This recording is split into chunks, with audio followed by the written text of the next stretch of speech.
Hey everybody, Larry Powell here, your host for Studio HFL, and this is a reissue of my interview with Vince DiMartino, and this was at his home in Danville, Kentucky back in 2018, one of my very first few interviews. And of course, I'm now putting this on YouTube where you will have the subtitles, be able to at least see this on YouTube.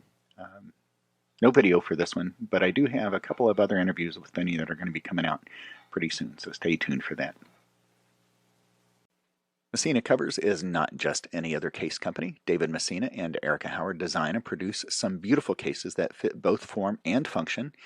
And you can choose your case design, fabric, and trim color, add custom engraving, and more. And of course, you can find out more at messinacovers.net. Peter Pickett and his crack team of craftspeople are continually innovating and providing the trumpet community with spectacular options for stock and custom mouthpieces. He and Eric Murine can help you find just the right size to fit your needs, and you should definitely consider trying the acrylic cup and rim. And if you're in the market for a custom trumpet, then Peter and Eric can build a Blackburn trumpet just for you. Check them out at pickettblackburn.com. To stay current on what's going on with Studio HFL, you can follow me on social media on Facebook and Instagram. And you can watch the live and pre-recorded interviews on the YouTube channel. And while you're there, go ahead and subscribe. My first experience with a Hammond design mouthpiece has turned into a bit of obsession. There is something very comfortable about playing one of Carl's mouthpieces. The comfort, response, and sound are part of the HD experience. Try one of the stock mouthpieces or have Carl make you a custom one. Either way, everything is better in HD, and you can find out more at carlhammonddesign.com. If you're enjoying this podcast, I hope you are, I would love it if you would take just a couple of minutes and go to Apple Podcasts to leave a star rating and a review. Doing so will help improve the visibility of this podcast and draw more listeners. When I first tried an Eastman B-flat trumpet, I was blown away by both the playability and the sound. And the more I found out about the company and got to know the people, I knew that this was a company I wanted to have a relationship with. There is a drive for excellence in design and production of every instrument, not just the high-end products. And the proof of this is that the one and only Doc Severinsen helped to design the Eastman beginner trumpet model. I still play that B-flat and have added a spectacular cornet and flugelhorn to my arsenal. You can find out more at eastmanwins.com. I'd love it if you'd visit the Studio HFL website and sign up for the weekly newsletter. And while you're there, you can also visit the merch page and buy a Studio HFL shirt for yourself and as a gift for someone else. Of course, you can do that at studiohfl.com. My current situation with my C trumpet is a bit ridiculous. My Shire C, which Samantha Lane helped me trial and choose, is the most versatile C I've ever played. The same goes for the new Destino designed by Doc. This horn sizzles when I need it to sizzle and is as smooth as silk when I wear my never mind. Anyway, the line of Shire's trumpets includes the Q series, which are production models, and the custom series. Either way you go, you'll love the sound you get, and you'll also experience exceptional customer service. Find out more at seshires.com.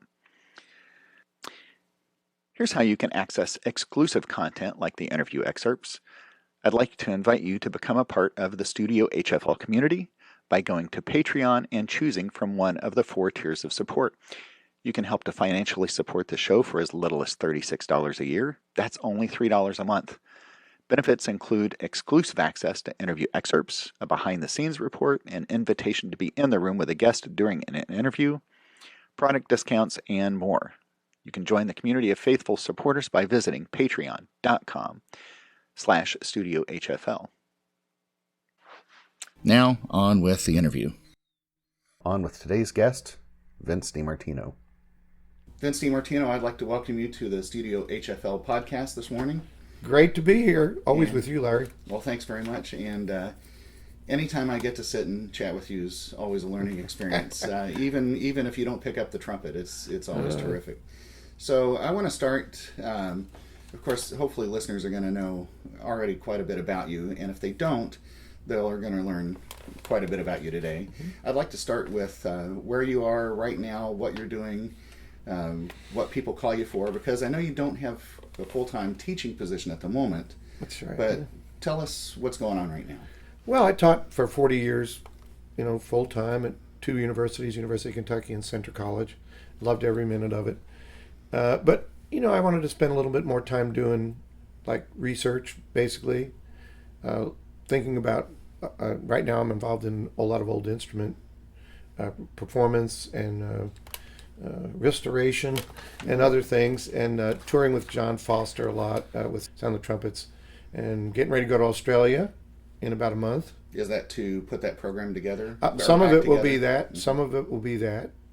But some of it is also it's called the Australasian Trumpet Academy, and we go out into the outback, a few hours away from Brisbane, mm-hmm. and we do trumpet. And Gabriele Cassoni and other guests are going to be there, as well as usually about 25 to 30 students, and we don't do anything but trumpet with a small group, and mm-hmm. everything from Baroque trumpet to contemporary trumpet. Wow. And we talk about techniques as well as the musical part of it. And then we go on tour with the Sound the Trumpets, and I'll be touring with two brass quintets this year. And wow. Which two? The Quintasonic Brass, mm-hmm. which is a new group made up of some people from both Tennessee, Kentucky, and Mississippi. Mm-hmm. And also the Millennium Brass is still going. This will be our 18th wow. year. And we'll be doing a few concerts with that group in Texas. Mm-hmm.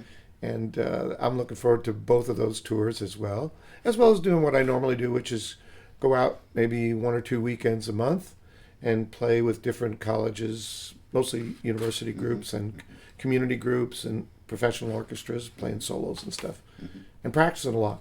And practicing a lot. Even now, after all these years, where you a lot of people would think, geez, Vinny, you've mastered everything. Right. But it's what I found even in interviews I've already done is like, we're never done. No, you're never done. That's the great part. That is really the great part about a profession, any kind of artistic profession, or any kind of profession. Whatever you do, you're never done. You're always a lifetime learner. If you're a plumber, you find new ways to do the same thing and say, "Man, I wish I would have known that 20 years ago." I wish I would have known this. And in aircraft design, I wish we would have known this. Mm-hmm. And in trumpet design, mm-hmm. Boy, if we had done that, that would have really sped up the process of making this instrument that much better. Mm-hmm. And playing wise, same thing. Mm-hmm. And so I've been doing a lot of, kind of research, I guess you'd call it, mm-hmm. Practicing every day, finding new ways to warm up, and especially in the golden age of trumpet, when you've been playing more than 50 years, you start to, want to figure out even easier ways to play. Sure. That you go, boy, I wish I would have known this when I was 25. And it's so true, and technique-wise, where I'm finding out, like, gee, your technique isn't really that even as you thought it was. And, things like that come up, and you're challenged every day. And you feel good because, just like anything, you don't find the cure for cancer, mm-hmm. Mm-hmm. every day. Right. But you're on the search. On the search. And you're always finding out little things that are bringing you closer to, hopefully, fruition. Mm-hmm. But they're always engaging you in a way that enables you to think more clearly and come up with different results. You say, gosh, I wish I'd known that 20 years ago. Yeah. But, if you think about that journey through that 20 years, there's some experiences that you'd probably say, boy, I was really glad that I did have that experience. Oh, yeah.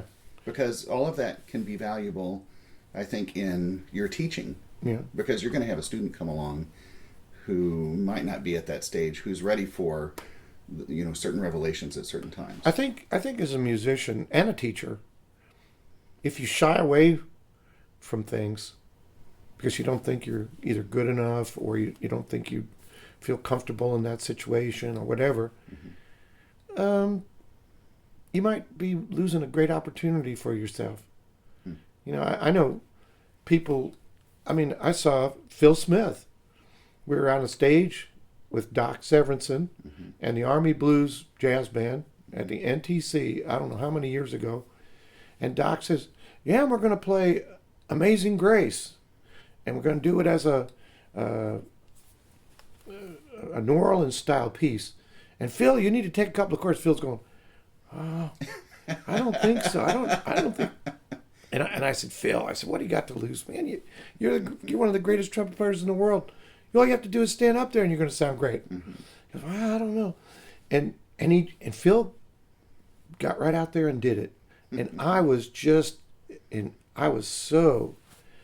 going, wow, this guy's really, he's a learner. Wow. What a great person. Not afraid, Mm-hmm. fearless. Mm-hmm. And he would come off and he said, that was a lot of fun. And, like it was a revelation for him. Yeah. And I think that's the kind of thing you want to do. I mean, you have to be Phil Smith to get out there with Doc and stuff and do that. But at the same time, it was a challenge for him to do that. And I had tremendous respect for anybody who will do anything. That includes just going up and playing the hymns in church as a young person. So, don't get in the habit of turning things down if you have any bit of curiosity about them at all. Mm-hmm. Yeah, get out there and do it. I mean, that's the only reason that I can do. I guess I was naive enough to think I could do some of those things even when I couldn't. And I think that's a really good place to be. And of course, get with people that can do the things that you're thinking about doing. They'll give you good insights into it. So there's a lot less chance of failure. Sure. And you'll get a better experience, and you'll maybe decide that's the area I really want to be involved in. Mm. A lot of people who are classical musicians in the past have been taking jazz lessons and, getting with some friends, making jazz. Look at one of the earliest people that did that was Tom Stevens. Tom Stevens did a whole little jazz record, and it's darn good. Mm-hmm.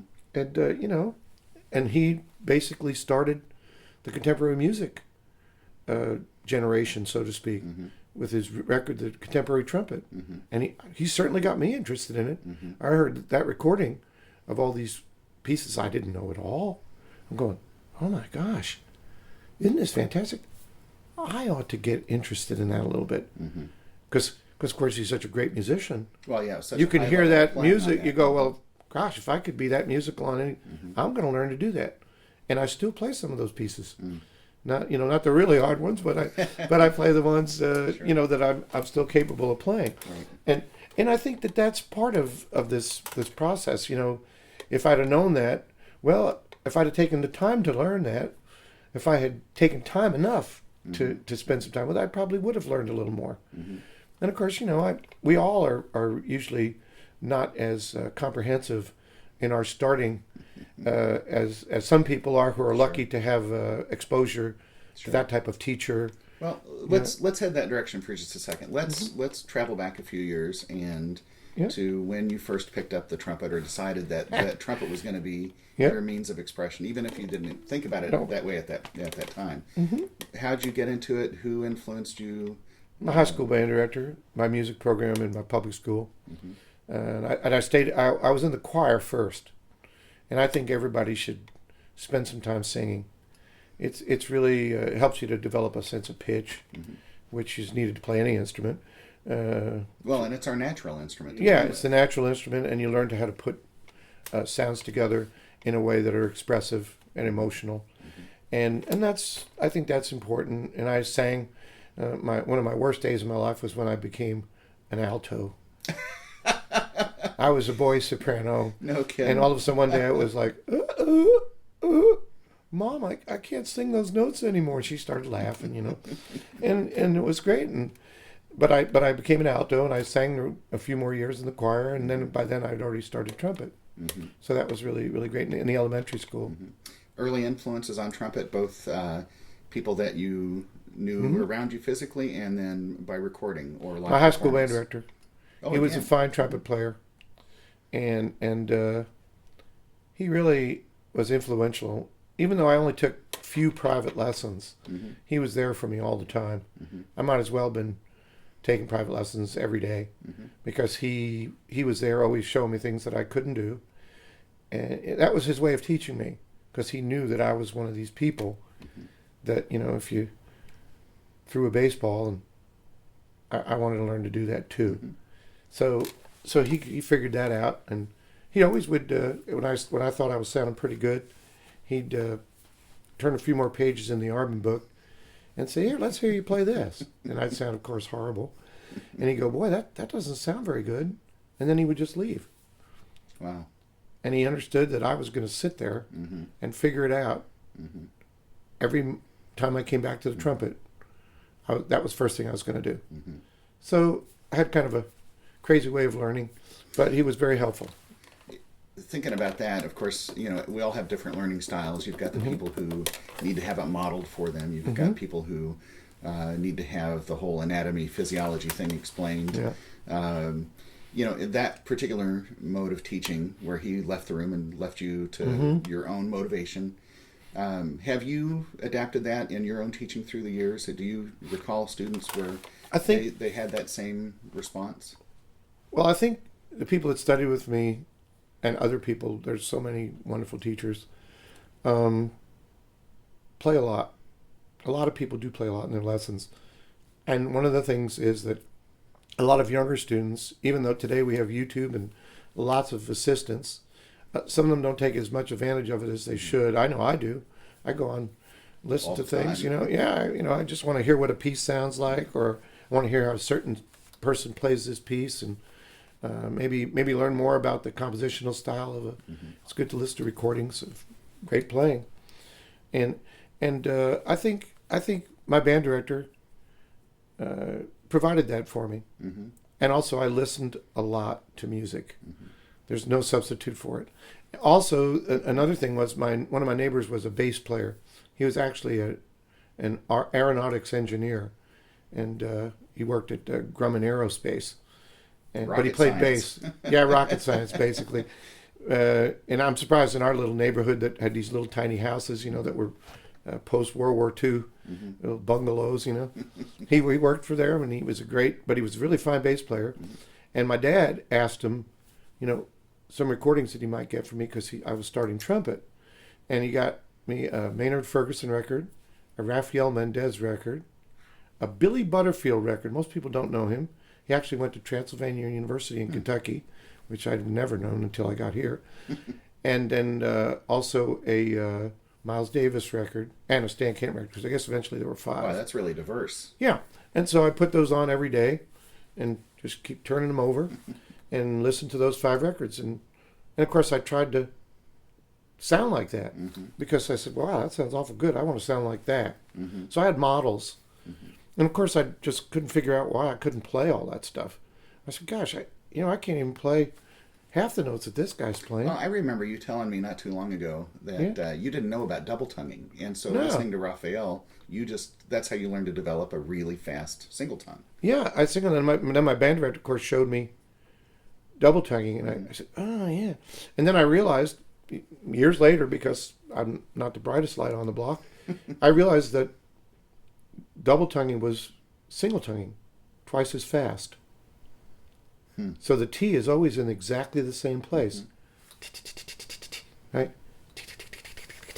So the T is always in fractional value of where the T is exactly the same. And so it really makes it's easier to teach double tonguing now for me, and single tonguing and everything.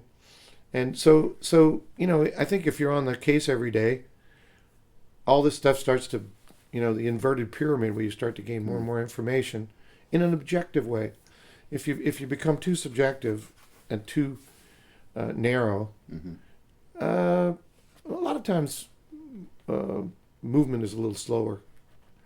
I think when you hear something that's intriguing, it's good to kind of wonder what that is. I wonder how they do that. Lean in a little bit. Yeah, just no matter how bad it sounds, try to come up with something that'll work. And eventually, as most people agree to, if something sounds good, it's probably pretty good. So off of those albums, I mean, of course, they were trumpet players on those albums, but were there other things that caught your ear while you were listening to that? Yeah. Well, yeah. The context. I think context is really the most important part of music anyway. Unless you're playing solo trumpet, which we don't do very often. We don't play alone without a pianist or without an orchestra band or jazz band or, So I think what I learned the most was context. Just listening to groups and seeing how the trumpet fit in with them, what kind of sounds it made with that particular group, and then the next particular group, etc. Listening to recordings, rock and roll recordings, hearing background horns play. I did that a lot. You know, playing in a band. I played in my high school band, of course, and I sang in the choir, and in high school a bit, because my choir teacher said I was in theory class, and she says, I could use some tenors for my choir.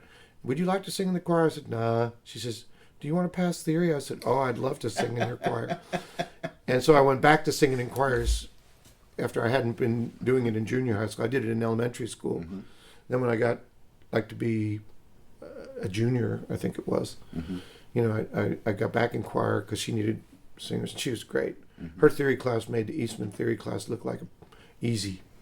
Wow. We had 4-part dictation every day in high school.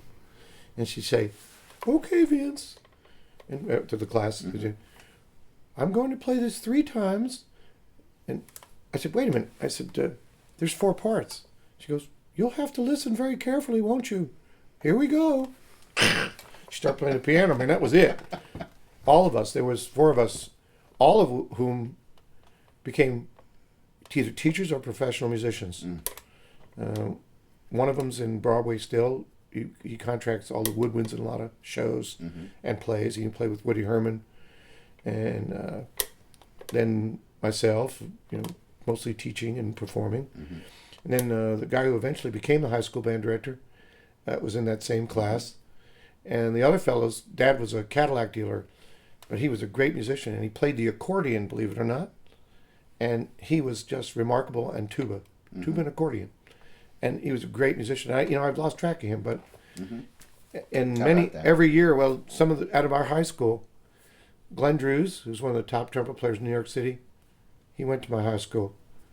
Dennis Wilson, who led the Count Basie Orchestra for a while, teaches at Michigan. He went to my high school. And quite a few others. So there was, a history working with our band director. And, we're just lucky to have a band director. And also the assistant band director was Barry Titone. He taught in the elementary schools and stuff. And his brother was the manager for Lionel Hampton's band. So that's how I got hooked up originally with Lionel Hampton. He came out to our school early on. Yeah. But so did your band director, you're ready to go to college now? Yeah. Had you ideas of where you'd like to go? I mean, Eastman's not too far away, but I didn't know about Eastman until my guidance counselor. Believe it or not, my guidance counselor gave me great guidance, she was from Rochester, New York, Mrs. Burles, and one day she said, you're a really great trumpet player, and she heard me in concerts in the school and everything, and she says, there's a really great music school up in Rochester, and I think you should go visit that. And I never heard of Eastman School of Music, And so I applied to Michigan. And I was teaching there at the time. At Michigan? Cliff Lilly, I believe. And of course I got rejected from Michigan. I did. Wow. And because they said they weren't taking as many out-of-state residents. But I don't think I really played that well, And and I applied for Eastman too, and Fredonia, and a bunch of other upstate New York schools, that were affordable. Who was teaching at Eastman at the time? Sid Meir. And he was just great for me. And so it was funny because my school was a wonderful school, wonderful high school, and I didn't really have any money, And so they said, well, if you want to, audition for Eastman, we'll fly you up to Rochester. So my high school paid for me to fly. That's unheard of. Yeah. That was only the second time I'd ever been in a plane too. So I flew up to Eastman, and as soon as I sat in the main hall and talked to a few people and roamed around the practice rooms, I said, I think this is a place for me. If I go here, I'm going to be one of the least experienced trumpet players at this school. And that's what I need. See, that could be an intimidating thing. Somebody could show up there and think, there's no way I'm going to succeed here. But you're looking at this as an opportunity to grow and change. Learn and change. Yeah, I mean, for me, I met Ross Beecraft, who's actually the director of admissions now at DePaul University. where Gabriel actually got his undergraduate degree. Studied with John Hagstrom. And I met Charlie Decker, who taught at Tennessee Tech in Cookeville for many, many years. And I think I learned as much from Charlie as I learned from everybody at Eastman altogether. He was a couple of years older than me. And he just retired from Tennessee Tech a couple of years back. And as soon as I met those two, I was going, wow, these are the kind of people I want to hang out with. They know so much and I know so little. Because, I didn't really know any solos. I didn't know any literature of any type, any orchestra literature. I knew nothing. I just could play the trumpet a little bit. And somehow I got accepted there. And I took out loans and went to school, and it was worth it. I mean, what was your improv like at that stage? Oh, it was, well, I mean, I practiced a lot, so I sort of made up solos. I never played the same solos, but I did improvise. And I played gigs since I was 14. So I guess I was okay, because I started by ear. I couldn't read music at all. I couldn't understand why there were 3 beats in a beat in 6/8 time in a march. I just could never get that until I got through almost to the end of junior high school. But, then I started to I started to work in junior high school. But, when I went to Eastman, I just had so many things to learn, and I just hung out with all these people. I had people like Phil Collins were there, Marvin Perry, Chappie Perry from Indianapolis.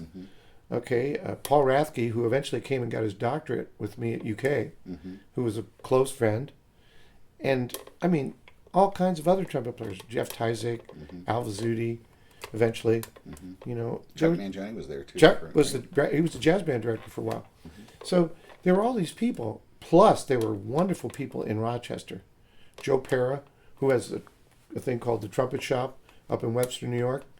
He was worked for Xerox. He was a lot like Peter Pickett. He worked for the a company that built computers and printers and things.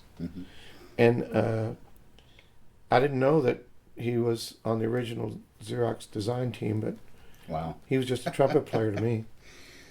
Thinking to your lessons there, any particular methods or styles, books that Mr. Muir was pushing your way?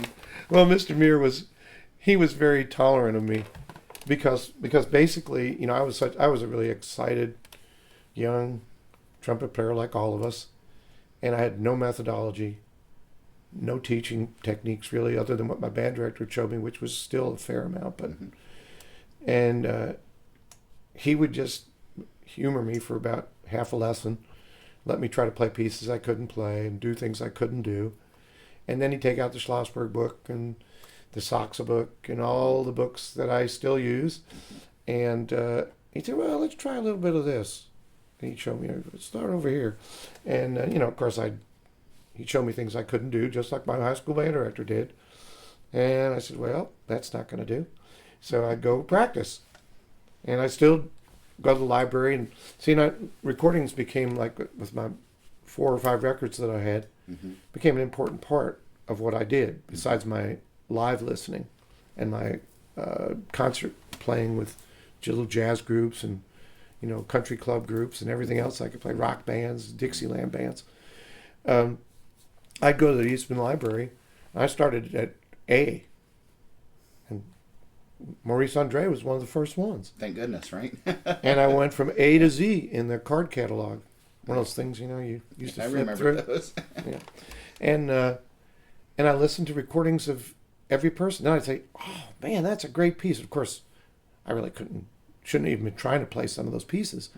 But I'd bring them into my lesson and say, Mr. Muir, look what I found in the library. I heard so-and-so played. He goes, oh, well, he'd be kind of laughing. And he'd listen to me play a movement of it or two. And he was great because he showed me what those pieces should sound like. So I think he realized how lacking I was in the background. So he let me play a page or two of each of these solos. I never really, except for my juries, I never really covered all of them. And he would show me, this is, the French pieces sound like this. And do you remember when you heard so-and-so play it? I go, oh, yeah. So then I had an idea of what a French piece sounded like. And as I went on through the years, I think my favorite lessons, though, were when I went back to get my master's. After I've been teaching at UK without a master's for like 4 or 5 years. Again, unheard of in a major university. Unheard of anymore, and I agreed to go back to get my master's. I said, yeah, well, I should do that. Well, I went back, and after teaching for 4 or 5 years, man, that was the best thing I could have done. Because when I went back, man, I was even full of more enthusiasm to learn more literature. And actually, I was actually shown to play a piece for Mr. Muir. I'd bring, same routine, I'd bring in a piece, and I'd say, Mr. Muir. And he'd go, well, I don't know that piece. And I go, oh, really? I said, so I was so excited to have something that maybe he didn't know. And that happens to us all. I mean, I run across, when I go to NTC and any kind of thing anymore, I say, I don't know that piece. And I might know 2/3 of the pieces, but I don't know all of them. You can't possibly learn them all today. But, I'm still learning a fair amount of pieces. And I think that's really a good thing for young teachers, too. A lot of students only know 8 movements of 8 pieces for their juries, and have heard some of their friends play others, and a few etude books, and that's it. And that's just not enough. It's not enough breadth. And so the listening aspect, whether it's on YouTube, traditional listening, just of sound recordings, going to concerts and hearing people and feeling what it's like to do that live. This past May at the ITG conference in San Antonio, Phil Smith was part of one of the groups that came out to play, and I was sitting right in front of his bell.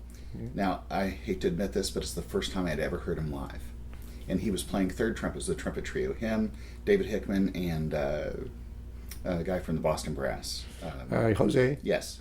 Sabaha. And it didn't matter that he wasn't playing, Mahler or pictures or anything. But I thought, all those recordings that I had ever heard of him, Unanswered Question was the first recording. Oh, boy. And just, that gorgeous, tough pure piece, sound. too. and it struck me, first of all, okay, this is why he's Phil Smith, and revered player that he is. But that live experience, even with him playing third trumpet, here, just completely changed. It's in your head things forever for me now. Yeah. And I'm so grateful for that, And for me, I've been fortunate, now that I'm 70, to have played with a lot of these people and to gain that type of experience on a regular basis. I mean, when I go to a conference, I'm usually playing something like that, or with somebody else, or I go to as many programs as I can. I hate rehearsals because I miss people playing. I'm going, oh man, can we do this rehearsal some other time? I said, Ronnie Rahm's doing a thing with his wife. I really want to be there, and et cetera, et cetera. And but it's it's kind of a joke almost, because you can't possibly see half the stuff that's going on. But I think the live performance experience. I mean, I can remember looking up at the town band.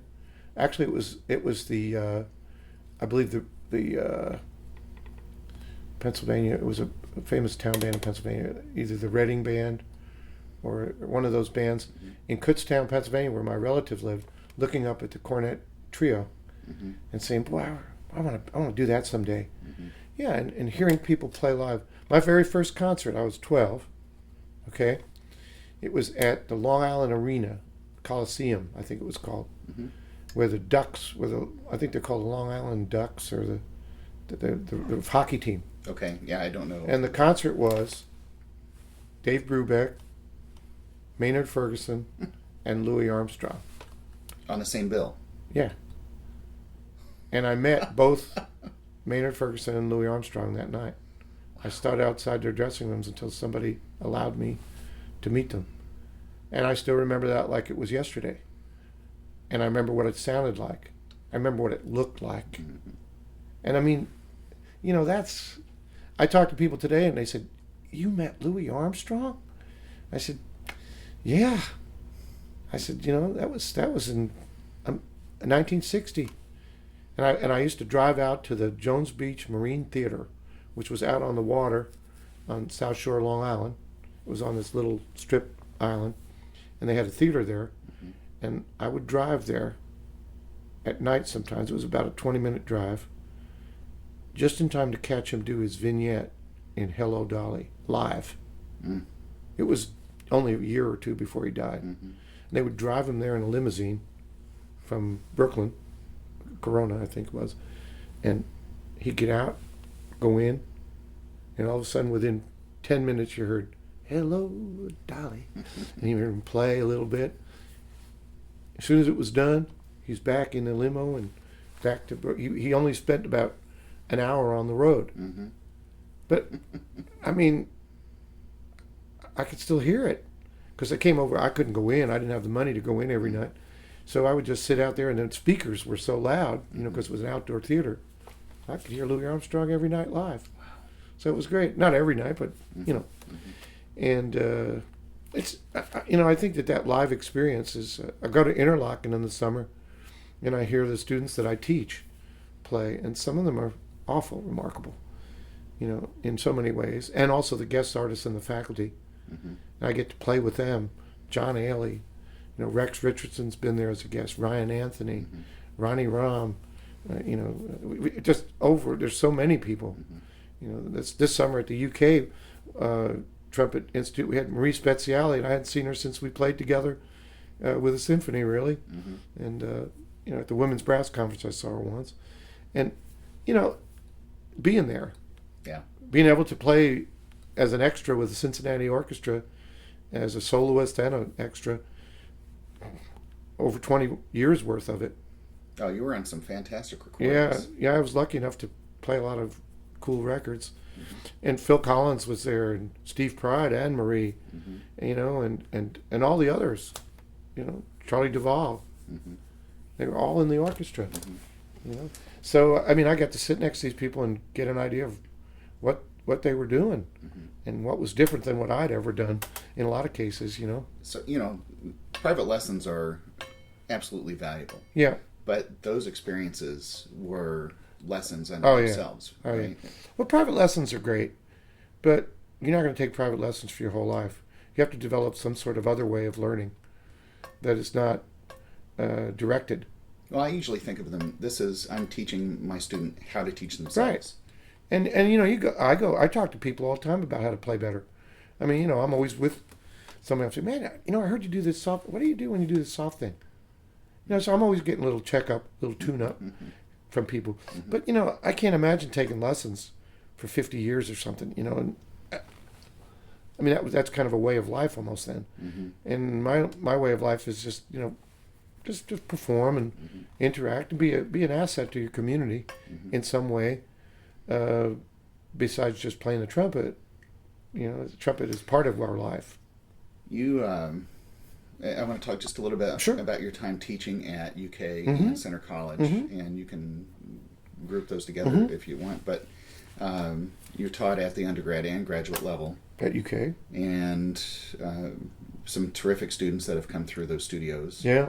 And what was that like? Your evolution of teaching from that first time you sat down with a student at UK to when you retired from Center College. How do you see your teaching evolve through that? Well, just like most beginning teachers, I knew nothing.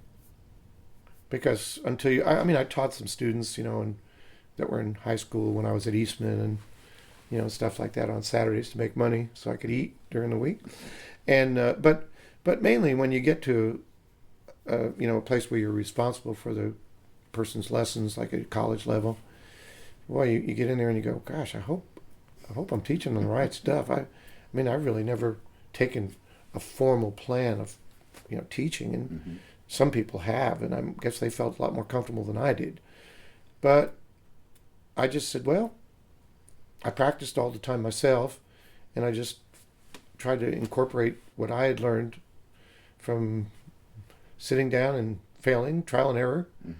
I tried to eliminate the error part as much as I could, even though you can't, and then you get them be more catalytic for the learning experience.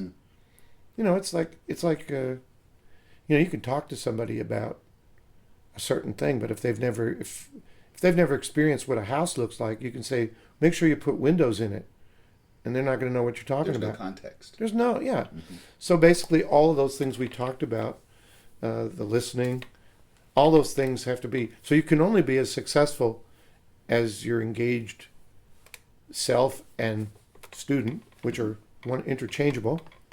And I'm still a really good student, I think.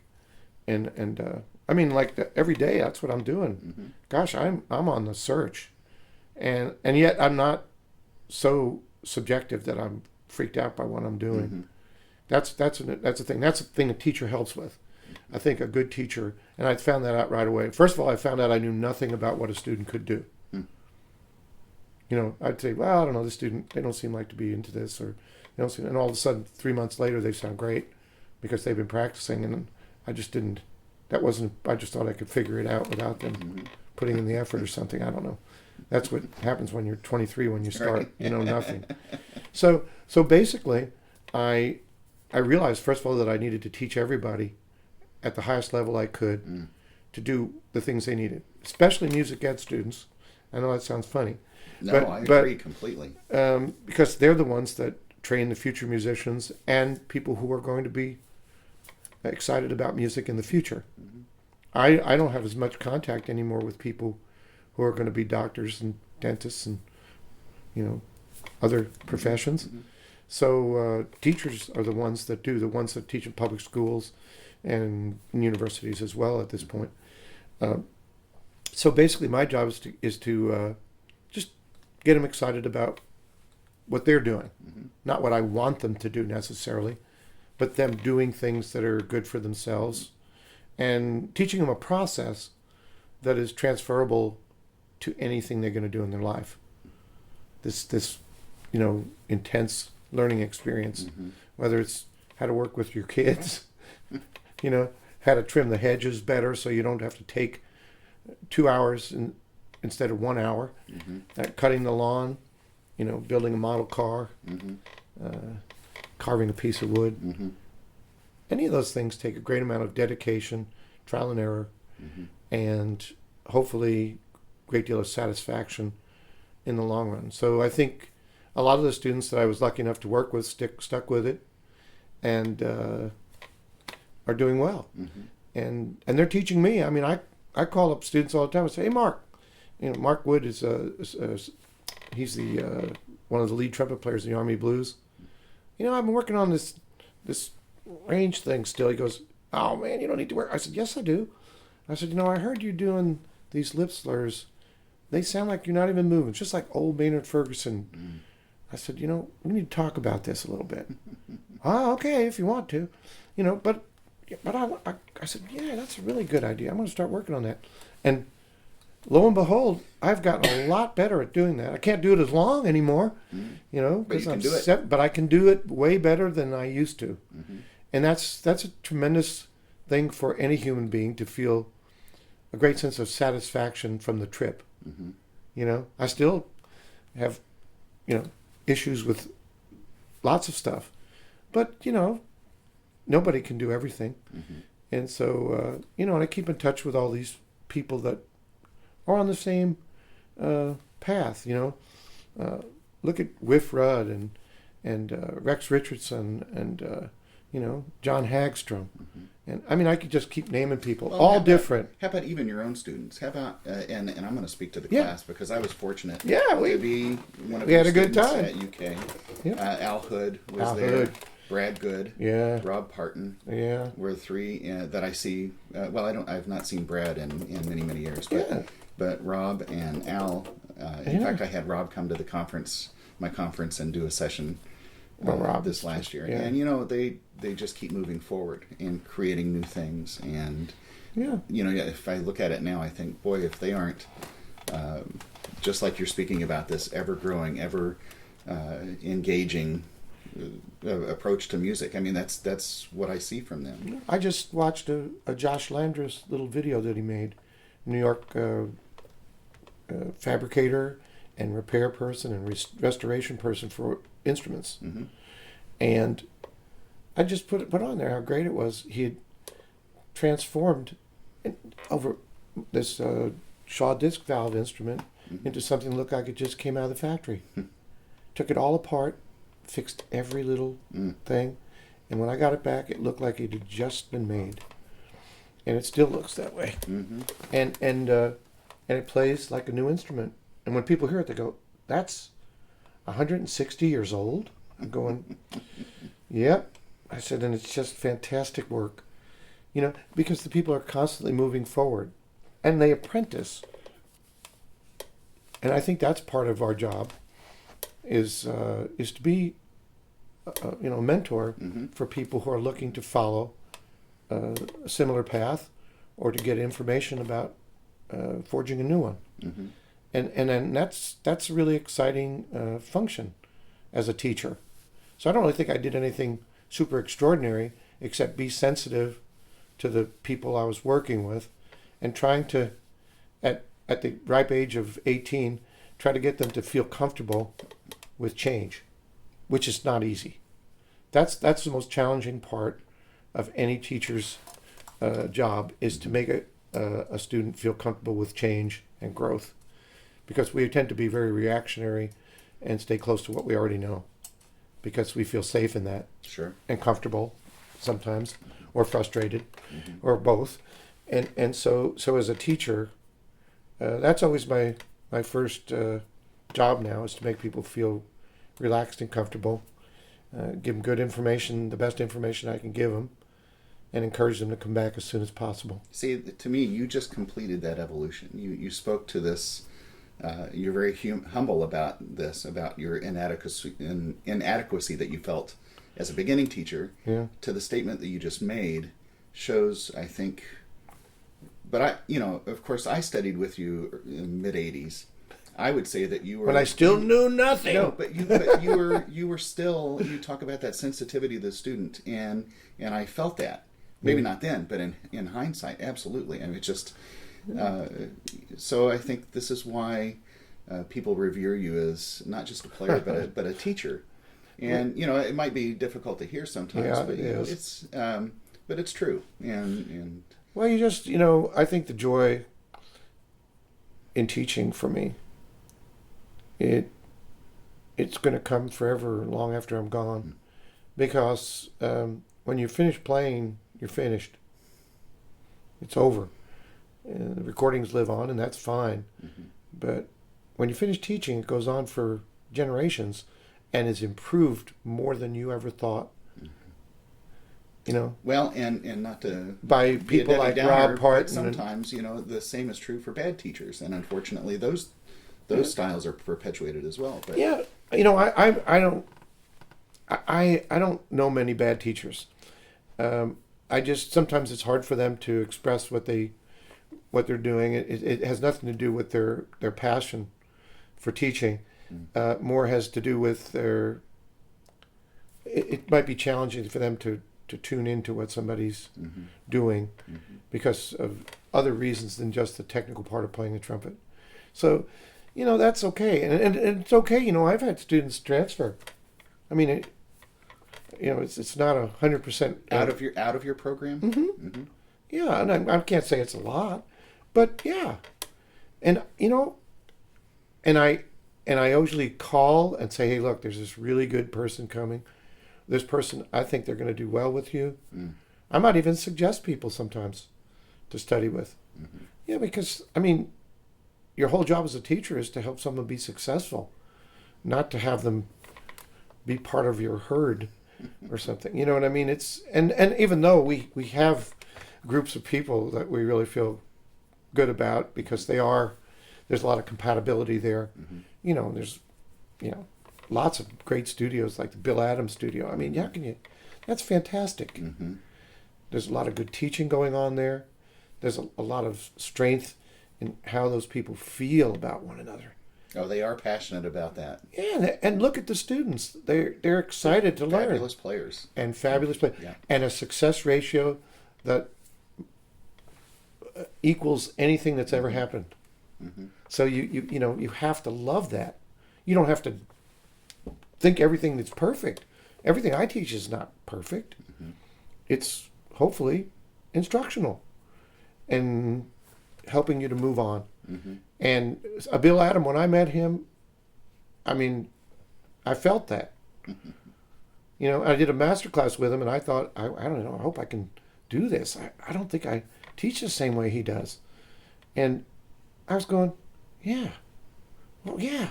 I wish I could said that way. I use a lot of his lead pipe technique now, a different way, but it's helpful. If you turn off any source of information, that's just not a good idea. You can always put it aside and maybe you never use it, but you don't really realize it, but you probably will. Because when that person comes in the door, you're going to draw from that resource library that's up there. And I'm lucky to have been around a lot of these people. Now, somebody like Bill Adam, I only met him maybe half dozen times, but it's really great. And the people that study with him, they don't all sound the same. That's a misnomer. There's a tremendous difference in every teacher's students. Techniques wise and how you teach them might be similar. Well, not all of Chicowicz students sound identical. No. Or anybody. We could go forever. I mean, I could sit here and just soak this up, and And I love doing this. I mean, this is what I love doing. I love to talk and teach trumpet, and study. I mean, the study part of it is the little book that I wrote. That little Life with Trumpet book. It's going to be published soon, actually. Nice.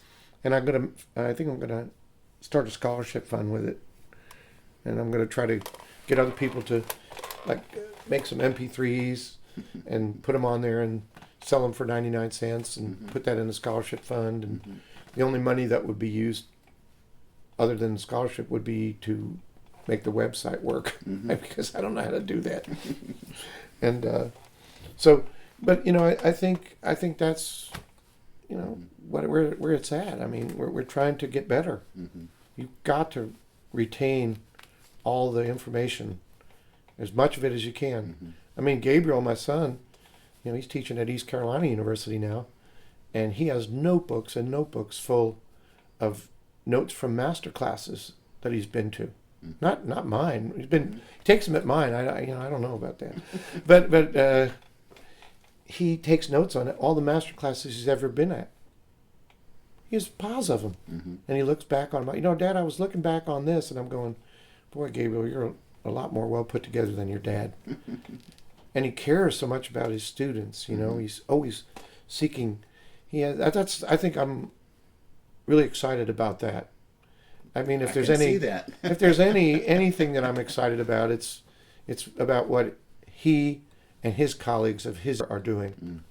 They have, like I say, they have this access to information, speed of movement, all kinds of things that we never had back in the day. Well, one of the things that you say that, one of the things I like is this, nobody's afraid to create a new ensemble, an eclectic and instrumental collection, bassoon and trumpet. I don't know if that exists, and maybe I played a piece for bassoon and trumpet. But besides him, but maybe bassoon and trumpet playing Led Zeppelin.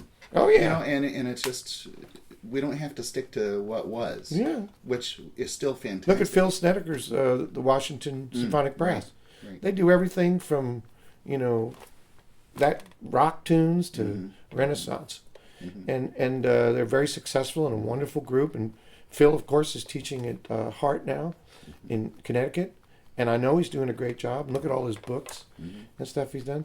Just keep, for me, I'm sort of keeping touch with what's going on, but I'm feeling more and more overwhelmed all the time by the sheer amount of stuff.